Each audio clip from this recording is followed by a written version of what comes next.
안녕하세요. 독학사 인지신경과학의 장경은입니다. 자, 이제 첫 시간 인지신경과학에 대한 이야기를 이제 시작해 보도록 할 텐데, 먼저 인지신경과학이 무엇이고 그 역사에 대해서 좀 살펴보도록 하겠습니다. 자, 우리가 인지다라고 하는 것은 이제 교재에도 나와져 있지만 사고하고 지각하는 것들을 우리가 인지다라고 이야기를 하죠. 근데 인지신경 같은 경우에는 이런 인지, 사고, 지각하는 것들에 이제 신경적인 것들도 영향을 미친다라고 해서 생물학적인 관점과 같이 이야기를 하고자 하는 것이 바로 인지신경과학이다. 자, 그래서 인지신경과학을 마음과 그리고 뇌, 그러니까 우리가 이걸 마음이라고 생각하면 될 것 같아요. 마음과 이 뇌의 반응을 생각하는 학문이다라고 보시면 되겠습니다. 우리가 생각하고 행동하고 라고 하는 것들을 실제로 심장에서 무언가가 나타나는 것이 아니라 뇌의 작용에 의해서 우리가 생각하고 정서적으로 반응하고 그리고 행동하는 것들이잖아요. 그래서 이 뇌에 대해서 좀 더 제대로 살펴보는 것이 인지신경과학이다라고 생각해 주시면 좋겠습니다. 자, 그럼 교재 먼저 살짝 보고 역사를 좀 들어가 보도록 하겠습니다. 자, 교재 보시게 되면 인지란 사고하고 지각하기, 상상하기, 말하기, 행동하기, 계획하기와 같이 정보를 획득하고 파지하고 활용하는 다양한 고차원의 정신과정을 말한다. 자, 정보를 획득하는 거 알겠죠? 그 다음에 파지 같은 경우에는 기억하고 있는 것들 중에서도 재생시켜서 지금 획득한 것과 연결시켜 주는 것, 이것을 우리는 파지다라고 이야기를 하고, 활용하는 것들은 어찌됐든 정보를 받은 것과 파지한 것들을 우리가 일상생활에서 뭐 생각하고 행동하고 지각하는 것들을 활용이라고 이야기하죠. 이러한 전체적인 것을 우리는 인지다라고 이야기를 합니다. 자, 그런데 인지신경과학은 인지과학과 인지심리학을 연결하고 생물학과 신경과학을 연결하는 학문으로 신경과정과 관련된 모든 정신기능에 대한 연구하는 분야로 다양한 개념적 견해를 고려해서 뇌와 마음의 관계를 이해하고자 하는 분야다. 자, 인지신경과학은 가장 맨 밑에 뇌와 마음의 관계를 이해하고자 하는 분야다라고 하는 게 이제 핵심이라고 보시면 될 것 같고, 더 큰 핵심은 이제 인지신경과학자들은 인간의 정보 처리 과정이 컴퓨터의 정보 처리 과정과 유사하다라고 생각하여 인간에게 외부 자극을 주어졌을 때 뇌의 어느 부분에서 어떠한 신경 반응이 나타나고 이것이 어떠한 행동으로 나타나는가를 연구하는 것이다. 자, 인지신경과학이 연구하는 분야가 지금 가장 하단에 나와져 있는 내용이라고 보시면 되겠습니다. 그래서 컴퓨터 정보 처리 과정과 유사하기 때문에 감각기관에서 받아들인 정보를 뇌에서 잘 동작해서 운동 감각으로 내보내는 것, 이것들이 하나의 컴퓨터 과정하고 동일하잖아요. 그래서 이렇게 정보 처리 과정과 유사하다라고 생각하고 뇌에 대해서 이처럼 연구했다라고 보시면 되겠습니다. 자, 인지신경과학 같은 경우에는 사실은 1900년대 들어와서야 조금 더 활발해지기 시작했거든요. 특히나 1980년대 다양한 그 영상과학들이 발달하기 시작하면서 더 깊이 있는 연구가 진행이 되었습니다. 하지만 그 역사들도 엄청난데요. 그 역사들 하나하나씩 좀 살펴보도록 하겠습니다. 네, 자, 그러면 초기를 좀 먼저 보도록 하겠습니다. 인지신경과학의 이제 초기를 좀 두 가지로 살펴보면 좋을 것 같아요. 첫 번째로는, 자, 마음은, 그러니까 이 인지작용 같은 경우에는 마음은 심장에 의해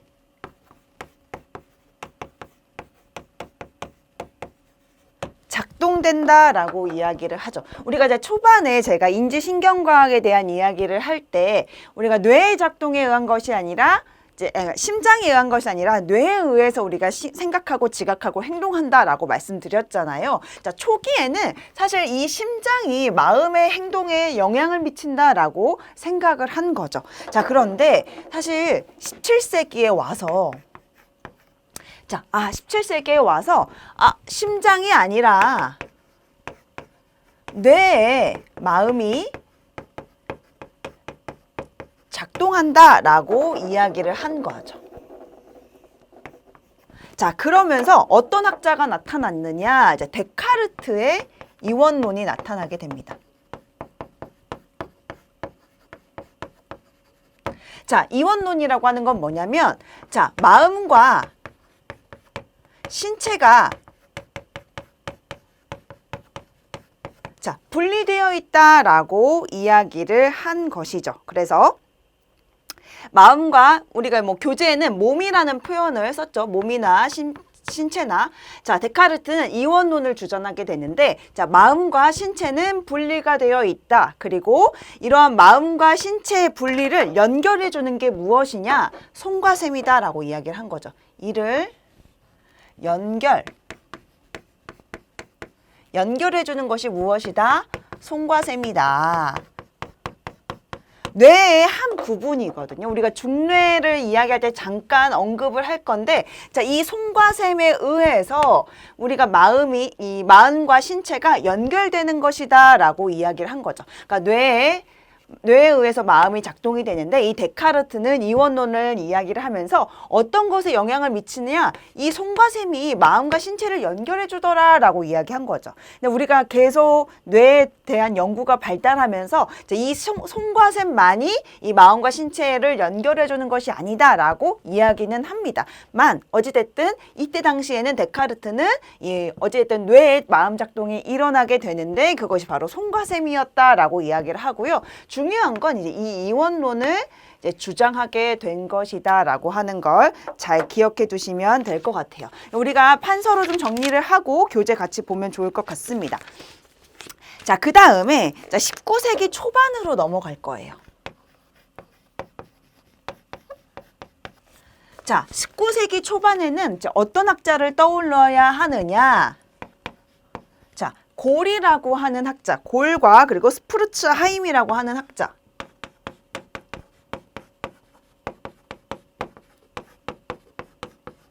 자, 골과 스푸르츠하임이라고 하는 학자는 이제 무엇을 주장을 했느냐? 자, 골상학을 주장하게 됩니다. 자, 이 골상학 같은 경우에는 뇌가 서로 다른 기능을 하더라라고 하는 것들을 나타나게 되죠. 그래서 뇌가 서로 다른 기능을 한다. 근데 이 기능이 어떤 기능이냐? 심리적인 기능을 하게 되더라라고 하면서 이 뇌를 좀 구분하게 된 게 이제 이 골과 스푸르츠하임이 이제 처음 나타나게 됩니다. 근데 사실은 이제 이 골상학대로 실제로 심리적 기능을 하고 있지는 않아요. 하지만 위치마다 어찌됐든 다른 기능을 하고 있다라고 하는 것들을 이제 제일 먼저 주장하게 된 학자가 되는 것이죠. 그런데 여기에서 이제 골은 여기 더 나아가 서로 다른 기능을 하고 있다라고도 이야기를 했지만, 또 어떤 것을 이야기를 했냐면 골상학을 주장을 하면서 특정 기능이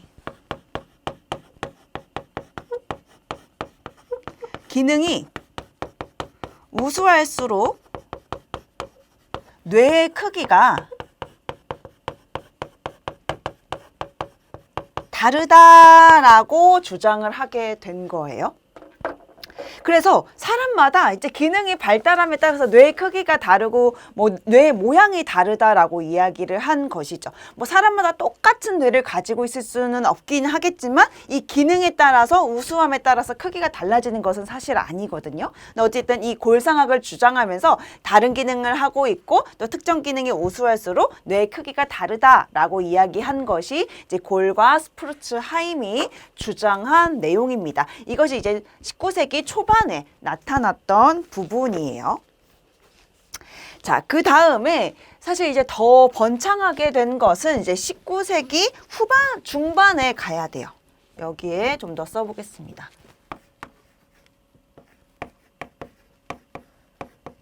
자, 19세기 중반에 이제 엄청난 학문이 나타나게, 이제 이론적인 결과가 나타나게 되는데, 이제 언어와 관련된 이야기를 하게 되죠. 자, 이 언어와 관련된 것인데, 이제 학자가 두 명이 나와요. 자, 브로카.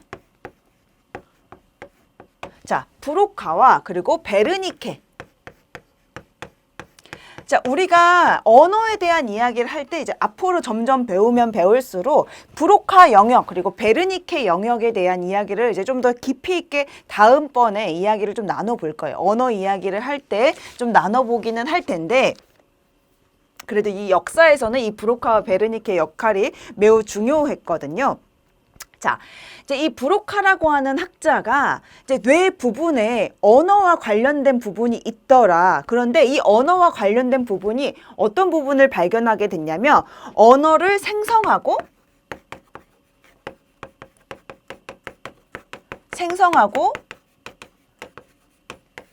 표현하는 부분을 이야기를 한 거죠. 그것을 우리는 브로카 영역이다라고 이야기를 해요.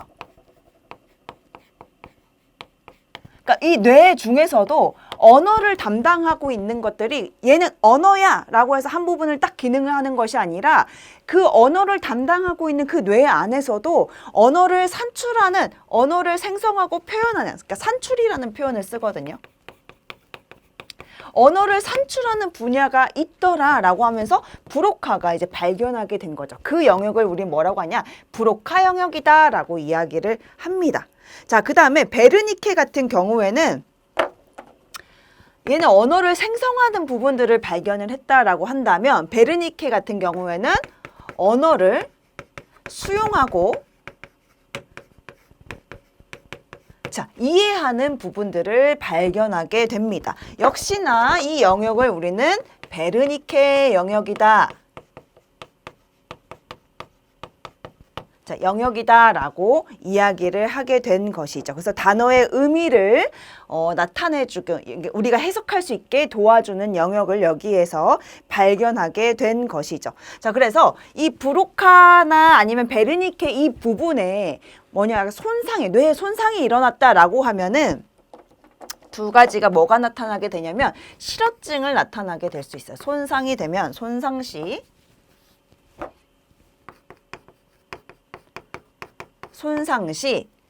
실어증.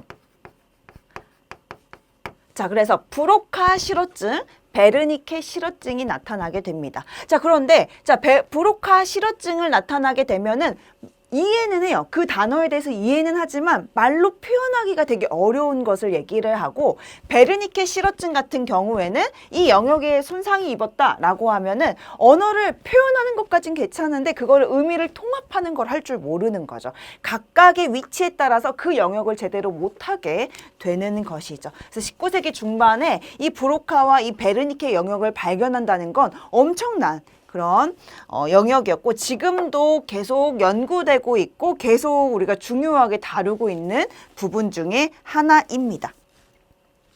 자, 그 다음에 20세기 초반이 나타나게 되죠.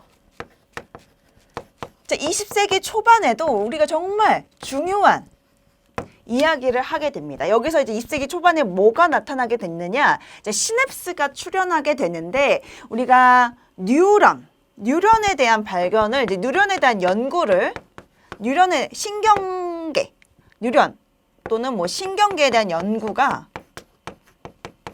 이제 제대로 이루어지게 되게 됩니다. 자, 그런데 이 뉴런과 신경계에 대한 연구가 이루어지는데 어떤 학자를 생각해 보셔야 되냐면, 이제 교재에도 나와져 있기는 하지만, 자, 골지와 카자리라고 하는 학자. 그러니까 골지와 카자리라고 하는 학자를 매우 중요하게 좀 봐주셨으면 좋겠어요. 자, 뭐가 중요하느냐?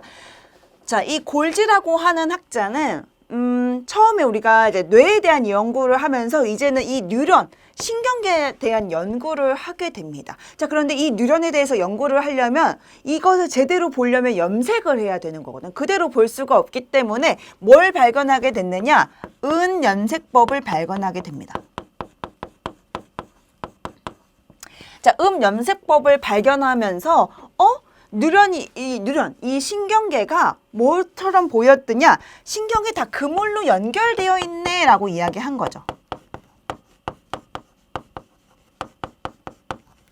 자, 제일 먼저 이 골지라고 하는 학자가 신경그물설을 나타나게 됩니다. 우리가 이제 이런 뉴런들이 있잖아요. 앞으로 좀 배울 건데 이렇게 뉴런이 있어요. 뉴런이 있고 또 여기에 연결되는 뭐 뉴런이 이렇게 뉴런 잘 못 그리는데 이제 이렇게 연결되어 있는데 이런 것들 이런 연결들이 그물처럼 생겨져 있다라고 이야기를 한 거죠. 염색법을 했더니 이 뉴런들이 이제 그물로 연결되어 있더라라고 이야기합니다. 자, 엄청난 발견이죠. 그래서 이제 노벨상을 받았거든요. 이 골지와 이 카잘도 다 노벨상을 다 받았습니다. 자, 근데 어쨌든 이 염색법으로 신경그물설을 이야기하게 되고 이 카잘이라고 하는 학자는 자, 이 골지가 만들었던 이 염색법에 대해서 계속 연구를 하게 돼요. 연구를 하게 되어서 이제 공부를 하고 뒤늦게 염색법에 대해서 연구하고 공부해서 자, 뭘 이야기를 했냐면 자, 이 학자는 신경그물설을 이야기를 했잖아요. 골지는. 근데 카잘은 뭘 이야기했냐? 신경세포설.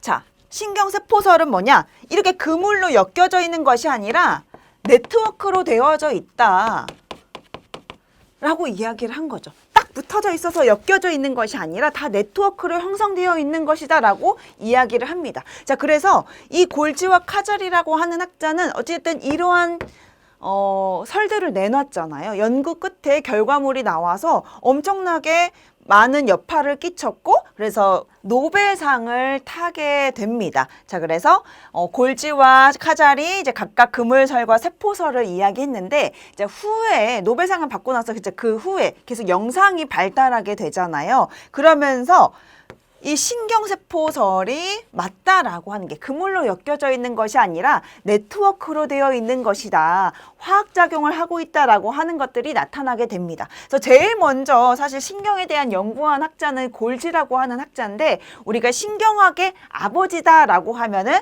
결국에는 카잘이 되게 된 것이죠. 그래서 20세기 초반에 골지와 카잘의 이 그물설과 세포설을 시작으로 더욱더 또 인지신경과학에 대한 연구가 깊어지게 됩니다.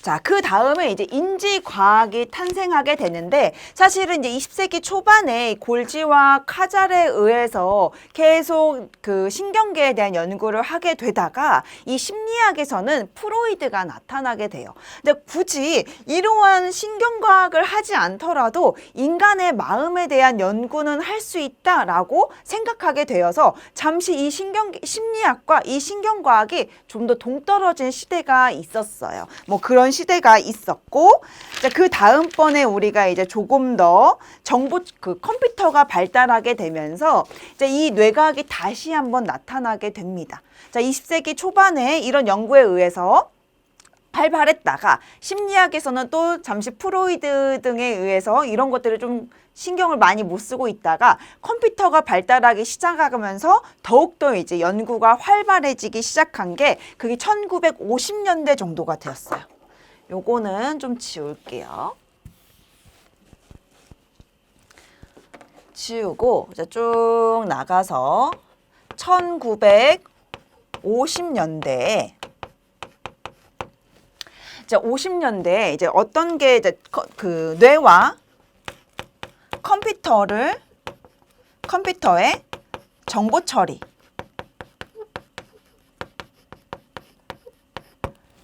뇌와 컴퓨터의 정보 처리가 유사하다라고 생각해서 그에 대한 연구를 하게 되면서 이제 이 논문들이 나타나게 되는데 이제 이 논문들 중에 이제 두 가지를 우리가 앞으로도 좀 살펴볼 거지만 중요하게 다뤄져 있는 연구가 하나가 있어요. 자, 그게 마법의 수, 조지 밀러라고 하는 학자가 마법의 수 7 플러스 마이너스 2. 자, 우리가 인간은 어떠한 것들을 기억할 때 7 플러스 마이너스 2, 우리가 9개 또는 5개에서 9개 사이를 끊어서 기억하고 있더라라고 하는 걸 발견하게 됩니다. 이게 이제 조지 밀러 학자예요. 자, 우리가 이제 앞으로 기억에 대한 이야기를 할 때 이 마법의 수 7 플러스 마이너스 2 조지 밀러 학자의 연구를 간단하게 살펴볼 거긴 할 겁니다. 그래서 간단하게 여기서는 그냥 언급만 하고 갈 거예요. 자, 1950년대 들어서서 이런 논문들이 나타나게 됩니다. 자, 또 하나 어떠한 또 논문들이 나타나게 되느냐? 자, 브로드벤트. 자, 여과기 모델. 자, 여과기 모델이 나타나면서 이거는 이제 청각과 관련된 거거든요. 얘는 청각과 관련된 것이고 얘는 이제 기억과 관련된 거예요. 이러한 두 가지의 논문들이 나타나고 연구를 끝에 논문들이 나오면서 이제 이 신경과학에 대한 엄청난 이슈가 나타나게 된 거죠. 더 연구가 더 깊어지게 됩니다. 이러한 마법의 수 조지 밀러에 대한 것이나 아니면 브로드벤트의 여과기 모델 같은 경우에는 앞으로 기억과 그리고 청각에 대한 이야기를 할 때 좀 더 깊이 있는 이야기 나눠보도록 할 겁니다. 자, 어찌됐든 이러한 흐름 속에서 우리가 인지과학의 역사가 발견이 되었습니다. 우리가 좀 기억해야 될 것들은 지금 이제 우리가 오른쪽에서 왼쪽으로 좀 볼 건데, 자, 우리가 이제 초기에는 마음은 심장에 있다라고 작동을 했다라고 생각을 했는데 17세기에 들어서서 뇌에 의해서 마음이 작동하거나 하더라. 그래서 데카르트의 이원론이 나타나게 됩니다. 마음과 신체는 분리가 되어 있다. 자, 그런데 이걸 연결해 주는 것이 무엇이냐? 송가셈이더라 라고 이야기를 합니다. 자, 19세기 초반에 들어서는 이제 골과 스프루츠하임이 나오는데 이제 골상학이라고 하는 것들이 나타나게 되는데 뇌가 서로 다른 기능을 하고 있다라고 하는 걸 이제 나타나게 됩니다. 자, 그 안에서도 어떤 또 특징이 있느냐? 특정 기능이 우수할수록 뇌의 크기가 다르다. 근데 결국에는 이런 것들은 나중에 다 이제 이거는 뭐 이렇지 않다라고 하는 연구 결과가 나오기는 했지만 어쨌든 엄청난 큰 영향력을 미치게 된 내용인 것이죠. 19세기 초반 골과 스프루츠하임의 골상학인 것이고 19세기 이제 중반에 들어서서는 좀 더 깊이 있는 연구가 나타나게 되는데 이제 이 언어에 대한 것이죠. 자, 브로카와 베르니케가 각각 이 언어를 생성하는 부분 그리고 언어를 이해하는 부분을 발견하게 됩니다. 자, 20세기 초반에 들어서서 뉴런과 신경계에 대한 연구를 하게 됩니다. 자, 이 골지와 카잘이라고 하는 학자가 나타나게 되는데 이 골지가 은염색법을 발견하게 되면서 신경은 그물로 되어 있더라. 자, 그런데 이 카잘이라고 하는 학자는 이 골지의 염색법을 연구를 끝에 뭘 나타나게 되냐? 신경세포설을 나오게 됩니다. 그래서 이런 신경세포설이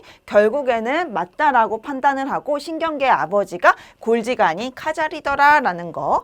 자, 그 다음에 이제 1950년대 들어서서 컴퓨터 영상이 더 발달하게 되면서 뇌에 대한 연구가 깊어지게 되는 것이죠. 그래서 뇌의 작동은 컴퓨터의 정보 처리와 같다라고 이야기를 하게 됩니다. 자, 그러면서 연구가 대표적인 게 이제 두 가지가 나오게 되는데 이 조지 밀러의 마법의 수 7 플러스 마이너스 2 기억에 대한 부분과 그리고 이제 청각의 브로드벤트 여과기 모델이 나타나게 되면서 연구가 깊어지고 있구나라고 하는 것들을 알 수가 있는 것이죠. 우리가 쭉 살펴봤는데 교재에 중요한 것들 같이 밑줄 그어 보도록 하겠습니다. 자, 교재 보시게 되면은 이제 초기에 그리스 시대부터 중세까지는 주로 마음이 심장에 위치할 것이라고 생각을 했다. 자, 17세기가 되어서야 마음이 뇌에 위치할 것이라는 관점이 형성이 되었고 그 옆에 데카르트는 이원론을 주장하고 마음은 불멸하지만 몸은 죽음에 이를 수 있다라고 믿었다. 이게 바로 이원론이고 자, 그는 중간에 쭉 보시면 뇌 중심부에 위치한 송과샘에서 마음과 몸이 상호작용한다라고 보았다라고 나와져 있죠. 자, 나머지는 쭉 읽어보시고 핵심 용어나 알아두기 개인적으로 한번 읽어보시면 좋겠습니다. 자, 그 다음에 19세기 초반 보겠습니다. 자, 골과 스프루츠하임은 인간의 뇌가 약 35가지의 다른 부분으로 영역화, 국지화되어 있다라고 생각합니다. 우리가 앞으로 조금 살펴볼 거는 브로드만이라고 해가지고 이 영역이 35개가 아니라 47개거든요. 근데 어찌됐든 골상학에서는 35개로 국지화를 시켰다, 영역화를 시켰다. 그 아래 보시게 되면 뇌의 서로 다른 부분이 서로 다른 심리적 기능을 담당한다는 골상학을 주장했다라고 나와져 있고, 그 아래 그 핵심적인 가정이 무엇이었냐면 뇌의 다른 영역들은 각각 다른 기능을 실행하고 다른 행동과 연계된다. 둘째, 이런 뇌 영역의 크기는 두개골의 변형을 가져오며 이것이 인지와 성격의 개인차와 상관관계를 가져온다라고 나와져 있죠. 이 말이 뭐냐면 특정 기능이 우수할수록 그 부위가 커지고 두개골에 영향을 미친다라고 조금 전에 말씀드렸던 내용이 지금 둘째 가정에 대한 이야기입니다. 자, 3번. 우리가 19세기 중반에 이제 폴 브로카와 카를 베르니케에 대한 이야기를 하게 되는데, 19세기 중반에 폴 브로카는 말뜻은 이해하지만 표현하지 못하는 환자의 사례를 통해 언어의 말하기와 관련된 뇌 영역을 발견했다. 언어의 말하기라고 하는 거는 산출하는 영역이잖아요. 생성하고 표현하는 영역을 이야기를 하고, 카를 베르니케 같은 경우에는 그 아래 언어의 이해와 관련된 영역을 발견했다라고 나와져 있습니다. 자, 그 아래 보시게 되면 이들의 발견은 언어가 뇌의 특정 영역에 국한할 수 있다고 결론 지었고, 그 뒤 연구에서 언어 그 자체가 단일한 능력이 아니라 말 재인하고 산출하고 그리고 개념적 지식을 더 분화할 수 있다라고 제안을 하였고, 그 아래 보시게 되면 쭉 끝에 뇌 기능의 편재화 현상을 연구하도록 만들었다라고 나와져 있습니다. 그러니까 뇌의 좌우 방구가 다른 기능을 하고 있다라고 하는 것을 연구를 할 수 있게 만들어주는 기틀이 된 것이죠. 자, 4번 보겠습니다. 자, 20세기 초반 골지라고 하는 학자가 염색법을 개발하였고, 그 방법을 이용해 몇 개의 세포를 전체적으로 염색을 했고, 이를 통해 누런이 여러 갈래의 가지를 가진 수상돌기와 축색들로 얽혀있는 그물과 같은 구조였다. 신경 그물설을 이제 내세우게 되었죠. 자, 그런데 그 옆에 카잘은 골지의 염색법을 이용해 뇌세포가 전기적 신호를 전달한다는 것을 발견하였다. 전기적 신호를 전달한다는 것은 뭐야? 신경세포설. 자, 이게 뭐냐? 네트워크다. 아까 제가 이제 그림 그리면서 네트워크다라고 얘기했죠. 신경세포설은 네트워크로 연결되어 있다. 전기적인 신호더라라고 이야기를 한 거죠.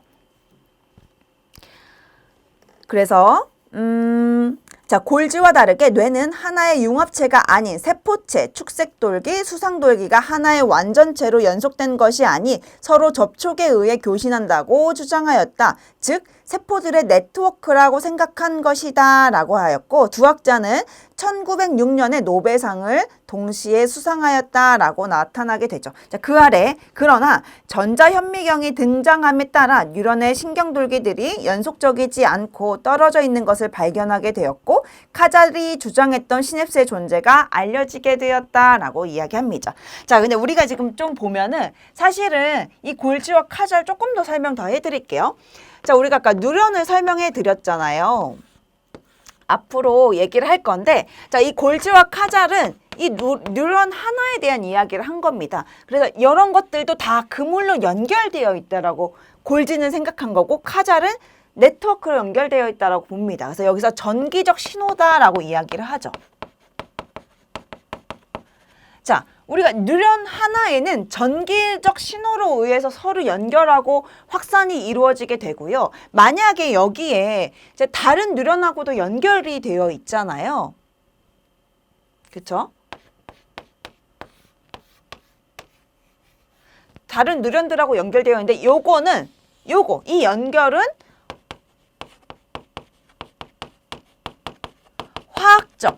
화학적 신호로 연결되어 있습니다. 다음 시간에 조금 더 살펴볼 텐데, 골지와 카잘은 이 뉴런 하나의 이야기를 조금 더 하게 됐다라고 보시면 돼요. 그래서 뉴런 하나에 그물로 연결되어 있다라고 하는 게 골지, 카잘 같은 경우에는 이런 전기적 신호에 의해서 네트워크로 형성되어 있다라고 이야기를 한 거고, 이 뉴런 하나에는 전기적 신호고 각각 뉴런들 간의 연결은 화학적 신호다라고 하는 거 좀 같이 기억해 두시면 좋겠습니다.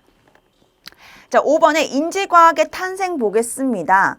자, 첫 번째 줄 끝에 보시게 되면 19세기 말 학문 체계로서 자리한 심리학은 마음에 대한 연구를 생물학적 기초로부터 멀어지게 만들었다. 윌리엄 제임슨과 그리고 지그문드 프로이드와 같은 심리학의 초창기 선구자들은 의식, 주의, 성격과 같은 주제에 관심이 있었을 뿐만 아니라 뇌에 대한 언급이 없이도 인지에 대한 검증이 가능한 이론들을 발달시킬 수 있었기 때문이다 라고 나와져 있죠.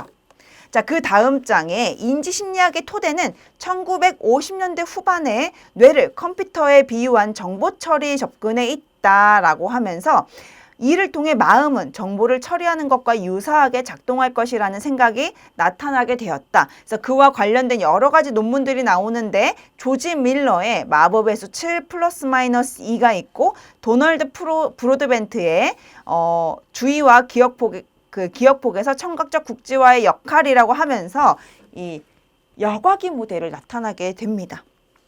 이러한 논문들이 나오게 되었고 그 밑에 6번에 신경과학과 인지과학의 조합이라고 나와져 있어서 두 번째 단락에 오늘날의 인지신경과학을 주도하는 힘은 영상기술의 진보에서 나왔다라고 하면서 더욱더 신경과학의 진보가 일어나게 된 것은 컴퓨터의 발달이라고 생각하시면 되겠습니다.